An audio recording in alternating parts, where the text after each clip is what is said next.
ஆபிராமே, உன் சந்ததிக்கு இந்த தேசத்தை கொடுப்பேன்.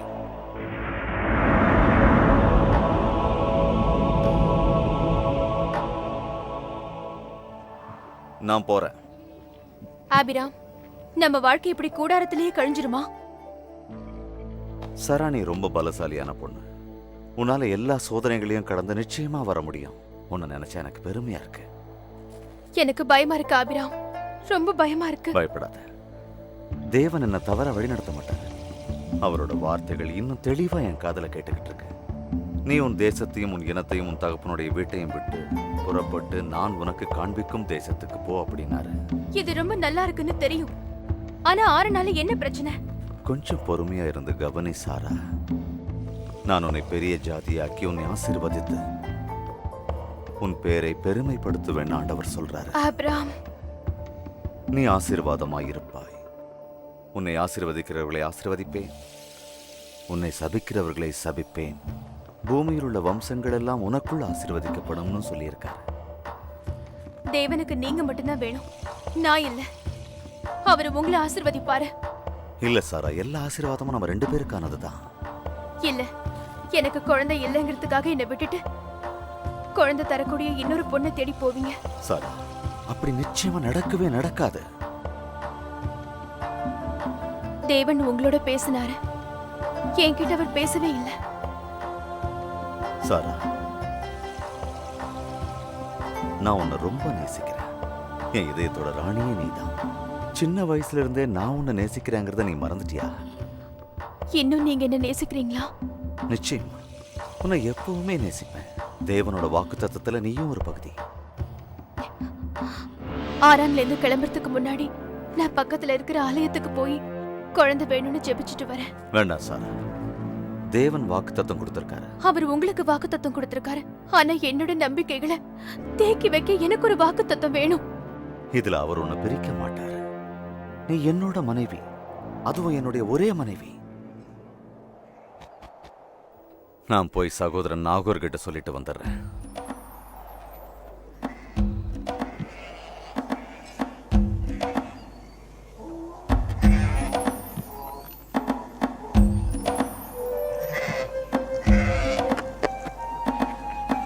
உங்களுக்கு சமாதானமாயிருப்பதாக. உங்களுக்கும் தான்.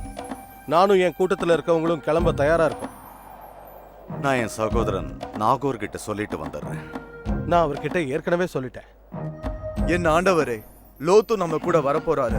அதனால நாங்க வடக்கு பகுதியில காத்திருக்கிறது நல்லதுன்னு நினைக்கிறேன். சரி, புறப்படுறதுக்கு தேவையான எல்லாத்தையும் தயார் பண்ணிட்டீங்களா? தயாரா இருக்கு எஜமானே. சாராவோட கூடாரத்தை பிரிக்கிறது மட்டும்தான் பாக்கி இருக்கு. நல்லது. ஒட்டகங்களையும் கழுதைகளையும் எல்லாத்தையும் ஏத்துங்க. நான் திரும்பி வந்த உடனே புறப்படலாம். நீங்க சொல்றபடியே செய்றேன்.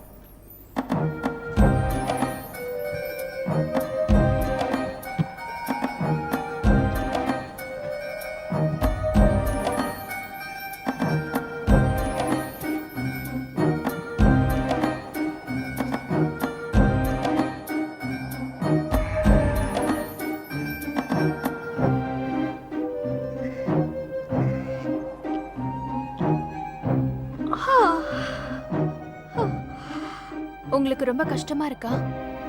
கொஞ்சம் கஷ்டமா தான் இருக்கு. ஆனா நான் குழந்தைய மட்டும் சுகமா பெத்தெடுத்துட்டேன்னா அப்புறம் இந்த வலி எல்லாம் காணாம பறந்து போயிடும்.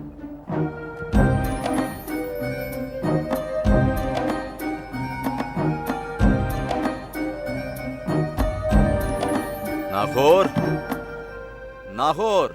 யார் என்ன கூப்பிடுறாங்க? எங்க அண்ணன் ஆபிராம். வாங்க வாங்க, உள்ள வாங்க, உள்ள வாங்க, உள்ள வாங்க சகோதரரே.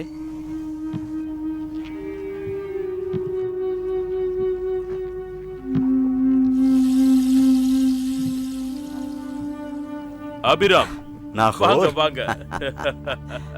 உங்களை சந்திச்சதுல ரொம்ப சந்தோஷம். ரொம்ப சந்தோஷம். உட்காருங்க, உட்கார்ந்து பேசுவோம். உட்கார். நான் உங்ககிட்ட சொல்லிட்டு போலான்னு தான் வந்தேன். இப்போ நீங்க எங்க போறீங்கன்னு? தேவன் எனக்காக வாக்குத்தத்தம் செஞ்ச இடத்துக்கு போறேன். நீங்களும் எங்க கூடவே ஆரான்ல இருந்துட வேண்டியது தானே? தேவன் நம்மோட அப்பாவுக்கு நிலங்களும் வீடுகளும் மிருக ஜீவன்களையும் கொடுத்திருக்காரே, நாம் அதை பெற்று மேலும் பெருக்கி இருக்கோமே. நம்ம அப்பா மட்டும் உயிரோட இருந்திருந்தா எவ்வளவு நல்லா இருந்திருக்கும். இந்நேரம் அவரே எல்லாத்துக்கும் முன்னால நின்று நம்மளை வழி நடத்தி இருப்பார்ல. இங்க கூட அதே மாதிரி தானே நம்மளை அனுப்பி வச்சாரு. இங்க உங்களுக்கு என்ன குறை இருக்கு? உங்களுக்கு வீடு இருக்கு, நிலங்கள் இருக்கு, மிருக ஜீவன்களும் ஒரு அழகான மனைவியும் இருக்காங்க. இவ்ளோ சீக்கிரமா எப்படி கர்ப்பமான? நானும் என் கணவரும் ஆரான்ல கர்ப்பமடையணுங்கிறதுக்காக பிரார்த்தனை பண்ணோம். அதனால இங்க இருக்கிற கடவுள் கருணை காட்டியிருக்கு. கர்ப்பமாக சடங்குகள் செஞ்சியா? ஆமா செஞ்சேன். இல்லனா ஒரு பொண்ணால எப்படி கர்ப்பமாக முடியும்? இங்கேயே இரு அபிராம். யாராவது ஒரு செல்வந்தர் ஒரு பெரிய வயிறோட எதிர வந்து உங்ககிட்ட இருந்து உன்னோட அழகான மனைவி சாராவை பிரிச்சு கூட்டிட்டு போனா என்ன செய்வ? எனக்கு தெரியல. அவன் மலடின்னு சொல்ல வேண்டியதுதான். அப்ப அங்க இருக்கிறவங்க இவங்க அந்த ஊருக்கே ஒரு சாபமா இருக்கிறதா நினைப்பாங்க. நீயும் உன் கூட வர்றவங்களும் கஷ்டப்பட வேண்டி வரும். அப்படி ஒரு சூழ்நிலை வந்தா அவளை என் சகோதரின்னு சொல்லிடுவேன்.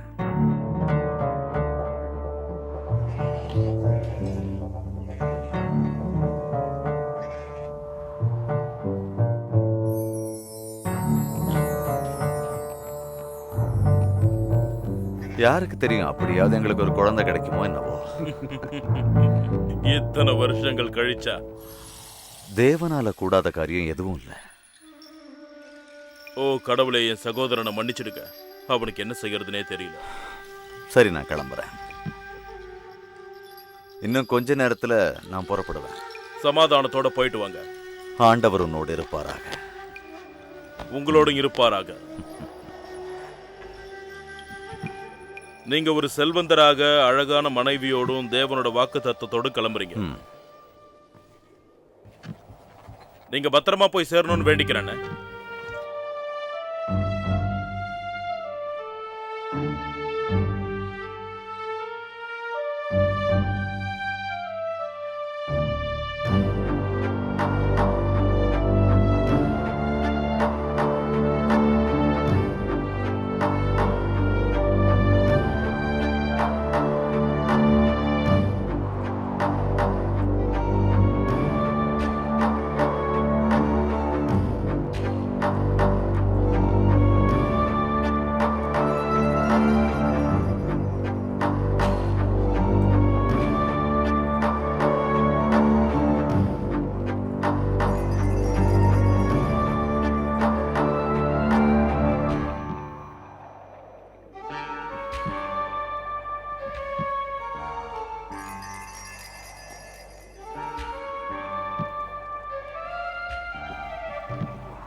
அதோ அங்க உட்கார்ந்துருக்காரு அந்த வயசானவர், அவர்தான் என்னோட மாமா.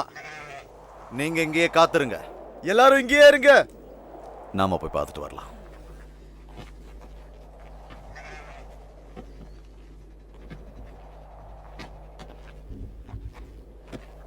உங்களுக்கு சமாதானமாயிருப்பதாக.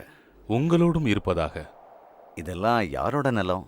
இன்னைக்கு ராத்திரி நாங்க இங்க தங்கறதுக்கு அனுமதி கிடைக்குமா? நீங்க எங்க வேணாலும் தங்கிக்கலாம். இந்த நிலத்தோட சொந்தக்காரங்களும் இங்க வாழ்ந்தவங்களும் இங்கிருந்து போயிட்டாங்க.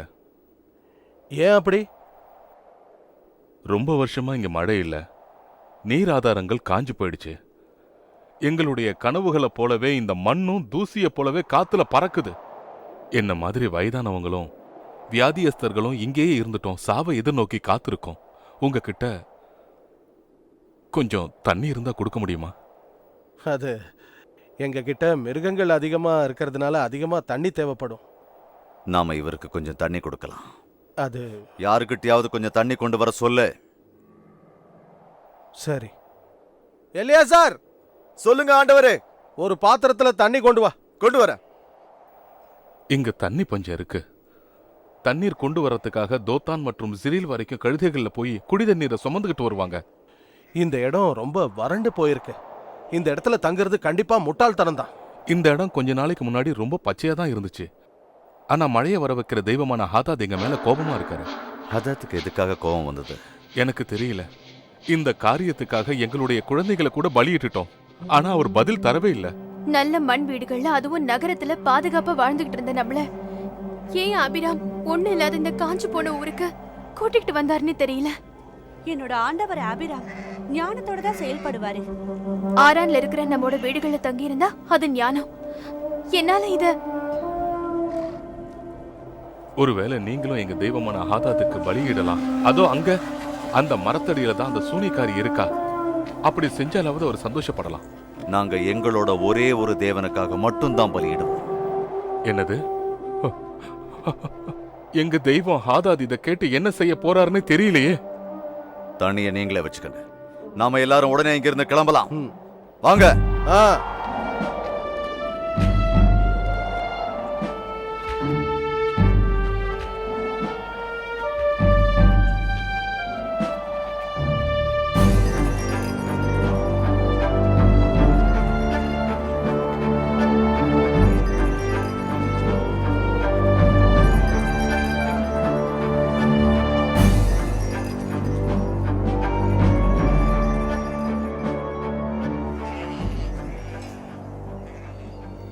இந்த பள்ளத்தாக்குலயே நம்ம கூடாரத்தை அமைச்சுக்கலாம். ம்.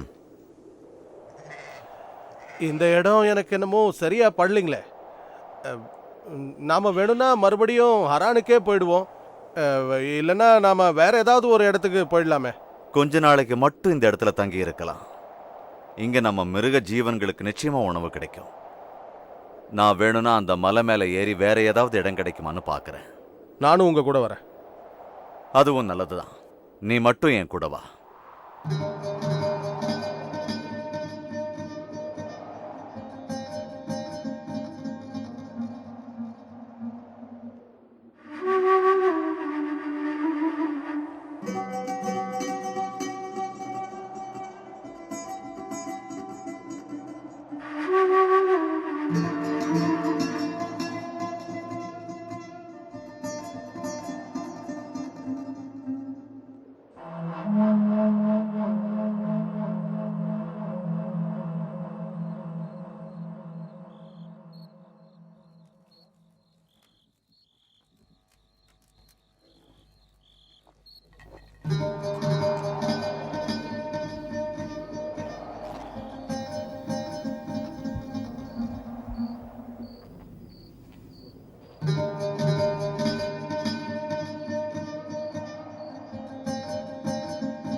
சூடு ஆறி போறதுக்குள்ள ரொட்டியை சாப்பிடலாமே. எனக்கு பசிக்கல. இன்னைக்கு நாள் முழுக்க நீங்க எதுவும் சாப்பிடவே இல்ல. ஆமா. மலையிலிருந்து கீழே வந்தது நீங்களும் லோத்தும் தான். நீங்க ரொம்பவே மாறி போயிட்டீங்க. என்ன நடந்துச்சு சொல்லுங்க. ஒன்னும் நடக்கல. இத்தனை வருஷமா நான் உங்க கூட மட்டும்தான் வாழ்ந்துட்டு இருக்கேன் ஆபிராம். என்கிட்ட நீங்க எதையும் மறைக்க முடியாது. எனக்கு உங்களை பத்தி நல்லா தெரியும். நான் சொன்னா கூட நீ நம்ப மாட்ட. சொல்றதுக்கு முன்னாடி நீங்களே முடிவு பண்றீங்க. என்கிட்ட சொல்லுங்க, அதுக்கப்புறம் நான் நம்புறேனா இல்லையான்னு நீங்க பாருங்க. நானும் லோத்தும் மலை மேல ஏறி போனோம். மேல போய் சேர்ந்ததுக்கு அப்புறம் கூடாரங்களை அமைக்கிறதுக்கு ஏதாவது நல்ல இடம் கிடைக்குமான்னு நான் ஒவ்வொரு பக்கமா போய் தேடி பார்த்துக்கிட்டு இருந்தேன். அப்போ ரொம்ப அழகா, ரொம்ப வசீகரமா என் வாழ்க்கையில் இது வரைக்கும் பார்க்காத ஒரு காட்சியை பார்த்தேன். நிஜமாவா? ஆமா. நீ நேரடியா வந்து பார்த்தாதான் நான் சொல்ற விஷயம் உனக்கு புரியும். சரி ஆபிராம், அதுக்கப்புறம் என்ன நடந்துச்சு? அந்த நேரத்துல வேற இடத்த தேடி லோத் என்ன தனியா விட்டுட்டு போயிட்டான். அப்புறம் என்னாச்சுன்னு சொல்லுங்க. அதுக்கப்புறம் நான் ஒரு தீர்க்க தரிசனத்தை பார்த்தேன் சாரா. ஒரு இடி முழக்க மாதிரியான ஒரு குரல் இப்படி கேட்டுச்சு, ஆபிராம், ஆபிராம். நீங்க என்ன செஞ்சீங்க? அந்த தெய்வீக குரல் எங்கிருந்து வந்ததுன்னு நான் சுத்தி சுத்தி எல்லா இடத்துலயும் தேடினேன். அதை கண்டுபிடிச்சிங்களா?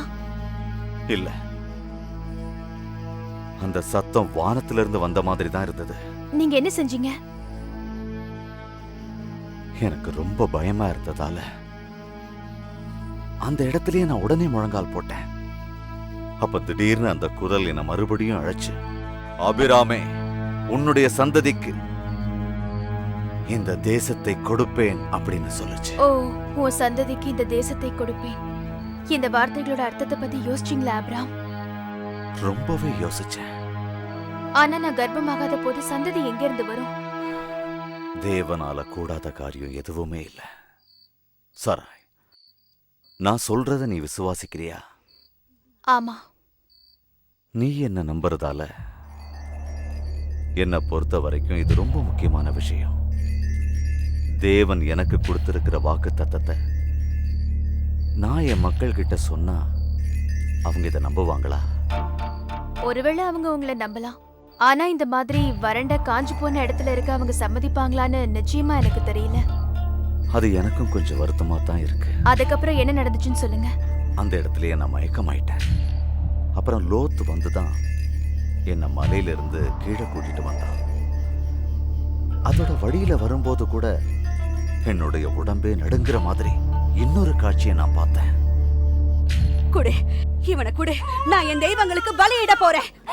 இல்ல, இவன் என்னோட குழந்தை. தெய்வத்துக்காக இந்த குழந்தையை அர்ப்பணிச்சாதான் நல்லது நடக்கும். குடு. முடியாது. குடு. இவன் ஏன் குழந்தை? இந்த பலியினால தான் நம்ம தெய்வங்களை சந்தோஷப்படுத்த முடியும். தயவு செஞ்சு என் குழந்தையை என்கிட்ட கொடுத்துடு. அவன் எனக்கு ஒரே மகன். என்கிட்ட கொடுத்துடு. நிறுத்து. எத்தனையோ நூற்றாண்டுகளா நூற்றுக்கணக்கான பலிகளை இதே மரத்தடியில பலியிட்டு இருக்கோம். உன்னால இதை தடுக்க முடியாது. நம்முடைய தேவன் மனித உயிர்களை பலியா கேட்கிறவர் இல்ல. நீங்க பயப்படாதீங்க. ஆபிரகாம் இருக்கிற வரைக்கும் உங்க குழந்தைக்கு எதுவும் ஆகாது. ஆனா அந்த சூனியக்கார கிழவிக்கு இதனால கோபம் வரலாம். சூனியக்காரியா? நீங்க எந்த சூனியக்காரிய பத்தி இங்க பேசிக்கிட்டு இருக்கீங்க? இங்கதான் இருக்கா. அவ இந்த மரத்தடியில தான் உட்கார்ந்துட்டு இருக்கா. அவகிட்ட அதிர்ஷ்டமும் அதை அடையறதுக்கான மந்திரமும் இருக்கு. அவளால சாத்தானையும் பிசாசுகளையும் வர வைக்க முடியும். அவங்களும் நாங்க என்ன சொல்றோமோ அதையே செய்வாங்க. அதோட நிச்சயமா அவ உங்களை பழி தீர்த்துக்குவா. வாங்க, நீங்க வாங்க போலாம். உன்னை சபிக்கிறேன். நான் உன்னை சபிக்கிறேன். உன்னை பழி தீர்ப்பேன். நிச்சயமா பழி வாங்குவேன். நடக்கிறது எல்லாம் பார்க்கும்போது எனக்கு பயமா இருக்கு. தேவையில்லாம பயப்படாத சாரா. தேவன் நம்மோடு இருக்கிறார்.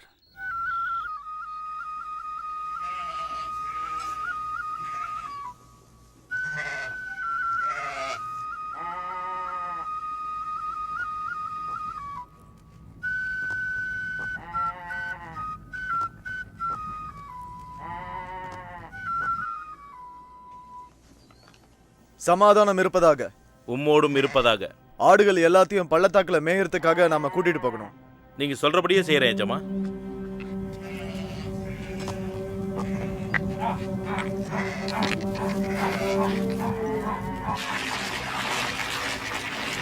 ஏய், ஏய்.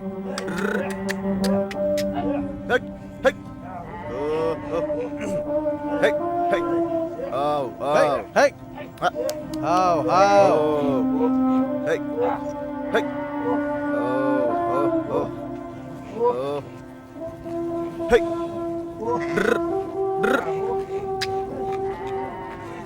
நீங்க பாருங்க, கொண்டு வந்த தண்ணி தீர போகுது. ஒண்ணு சீக்கிரமா தண்ணீரை கண்டுபிடிக்கணும், இல்லைன்னா வேற இடத்தை தேடணும். ரெண்டும் நடக்கலைன்னா நாம எல்லாரும் தாகத்தால செத்து போயிடுவோம். நாளைக்கு அந்த மலை மேல ஏறி ஒரு பலிபீடத்தை கட்டலாம். பலிபீடமா? எதுக்கு? ஆராதனைக்காகத்தான். அதுக்கெல்லாம் இப்ப நேரம் இல்ல. இந்த இடத்துல ஒரு வயசானவங்க அந்த மரத்துல கட்ட டாலிஸ்மேன்களையும் சில மந்திரங்களையும் தரதா கேள்விப்பட்டேன். அந்த பலிபீடத்து மேல தொங்க விட ஒரு மந்திர கயிறை அவங்க கிட்ட இருந்து நம்ம கேட்டு வாங்கலாமா? நிஜமாவே இது ரொம்ப உதவியா இருக்கும் ஆண்டவரே. மந்திரங்களையும் தலாசிம்களையும் மறந்துடாதீங்க. மலை மேல போய் தேவனை ஆராதனை செய்யலாம். தேவனை விட இந்த உலகத்துல வேற தெய்வம் எதுவுமே இல்லை. ஆபிராம், நம்ம சூழ்நிலைய பாருங்க.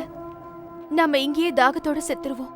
உங்க தேவன் ஆரான்லயே இருந்துட்டாரு. இங்க நம்ம கூட அவர் வரல. இங்க இருக்கிற யாராவது ஒரு தேவன் கிட்ட நம்ம உதவி கேட்டா என்ன? முதல்ல நாளைக்கு காலையில அந்த மலை மேல ஏறி நம்மளை இந்த தேசத்துக்கு கூட்டிட்டு வந்த தேவனுக்கு ஒரு பலிபீடத்தை கட்டணும். அதெல்லாம் சரி, எதை பலியிட போறீங்க? மாசு மறுவில்லாத ஒரு ஆட்டுக்குட்டிய. நீங்க சொன்ன மாதிரியே நான் ஏற்பாடு பண்றேன். எலியாசர், சொல்லுங்க.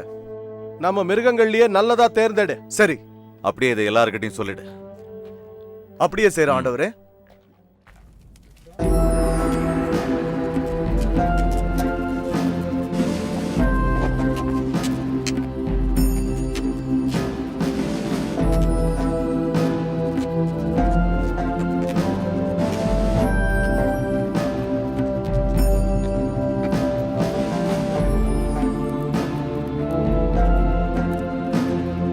இந்த தேசம்தான் தேவன் எனக்கும் என் சந்ததிக்கும் வாக்குத்தத்தம் பண்ண தேசம். இந்த இடத்தையா சொல்றீங்க? ரொம்ப வறண்டு காஞ்சு போயிருக்கு. பறவைங்க கூட இங்க தங்கறது இல்ல. இங்க ஒரு சொட்டு தண்ணி கூட இல்ல. எல்லாருமே இங்க ஏதோ பிசாசு இருக்குன்னு சொல்லி ரொம்ப பயந்து போய் ஓடி போயிட்டாங்க ஆண்டவரே. மரணம் நிறைஞ்ச ஒரு தேசத்தை ஏன் உங்களுக்கு தராருன்னு தேவன் கிட்ட கேளுங்க. இந்த இடத்துல வறட்சியை தவிர என்னால வேற எதையுமே பார்க்க முடியல. இங்க எப்படி எங்களை வாழ சொல்றீங்க?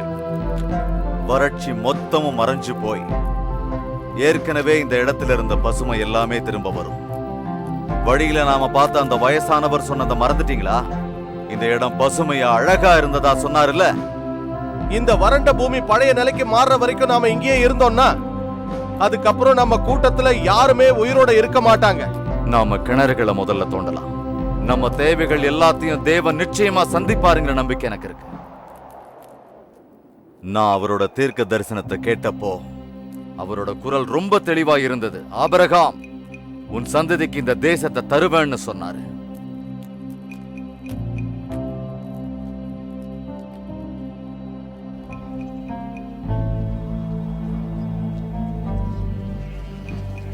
இந்த இடத்துல தண்ணீர் இருக்கிறதுக்கான அறிகுறி இருக்கா? இல்ல எஜமானே, ரொம்ப வறண்டு போயிருக்கு. சரி, தண்ணி கிடைக்க வரைக்கும் நாம தோண்டி ஆகணும். நீங்க சொல்ற மாதிரியே செய்யறோம். தொடர்ந்து தோண்டுங்க. சரிங்க எஜமா.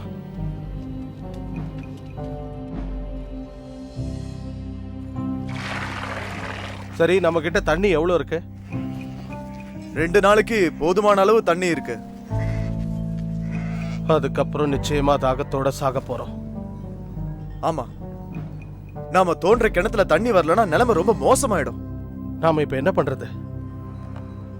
எப்படியாவது அவர்கிட்ட பேசி சம்மதம் வாங்கி இந்த இடத்தை விட்டு நாம போகணும். சரி, நீங்க தயவு செஞ்சு என்ன மன்னிச்சிருங்கம்மா. என் வீட்டுக்காரரை உங்க பக்கமா வசீகரிக்க முயற்சி பண்றீங்களா? ஒருவேளை இப்பவாவது நீங்க கர்ப்பம் தரிக்க வாய்ப்பு இருக்கு. முயற்சி பண்றேன். ஆனா ஆபிராம்க்கு இப்பெல்லாம் என் மேல கொஞ்சம் கூட அன்பே வர மாட்டேங்குது. ஏன்னா என்ன நடக்க போதுங்கிற கவலையில இருக்காரு. தண்ணி பஞ்சாங்கிறதுனால எதை செஞ்சா அது தீருங்கிற யோசனையிலேயே இருக்காரு. இந்தாங்கம்மா, இத கொஞ்சம் முகர்ந்து பாருங்க.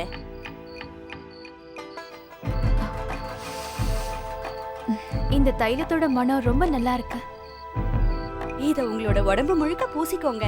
இந்த அற்புதமான மனத்துல இருந்து என் ஆண்டவர் ஆபிரகாம்னால மறுப்பு சொல்லவே முடியாது. உங்க எண்ணத்துக்கு ஏத்த மாதிரி நடந்துக்குவாரு.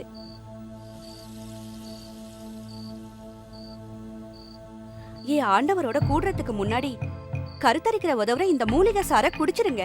இந்த மூலிகை மட்டும் இல்லாம இருந்திருந்தா மிருக ஜீவன்கள்லயே பெண்ணினம் கருத்தரிக்காமலேயே இருந்திருக்கும். நிஜமாவா? நிச்சயமா. நான் எத்தனையோ டாலிஸ்மேன்களையும் மந்திரங்களையும் முயற்சி செஞ்சிருக்கேன். ஆனா எதுவுமே சரியா வரல. சரி, இப்போ நீ எனக்காக இத காய்ச்சி கொடுக்கறியா? சந்தோஷமா நான் காட்சி தரேன்.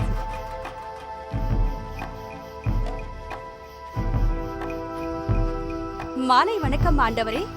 மாலை வணக்கம்.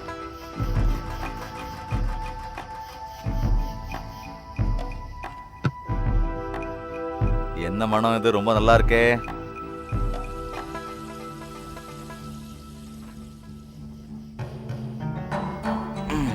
இது எல்லாமே உங்களுக்காக தான். எனக்காக வேற ஏதாவது திட்டம் வச்சிருக்கியா? நான் உங்களை நேசிக்கிறேன்னு, உங்க கூடவே இருக்க ஆசைப்படுறேன்னு உங்களுக்கே தெரியுமே. நானும் உன்னை நேசிக்கிறேன். ஆனா கவலைகள் தான் இன்னொரு பக்கம் என்ன கொல்லுது. என் கூட இருக்க முடியாத அளவுக்கு அப்படி என்ன கவலை?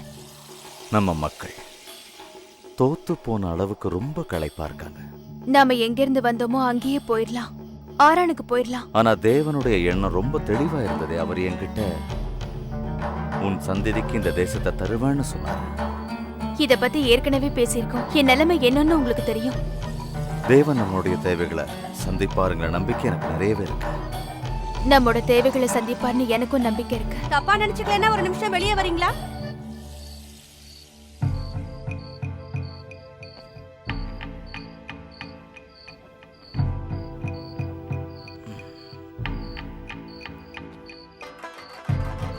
இதோ இதுதான் நான் சொன்ன மூலிகை மருந்து, குடிச்சிருங்க.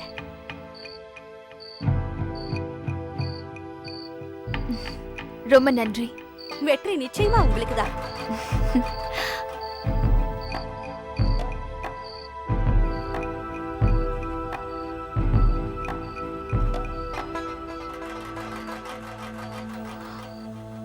அப்ராம்,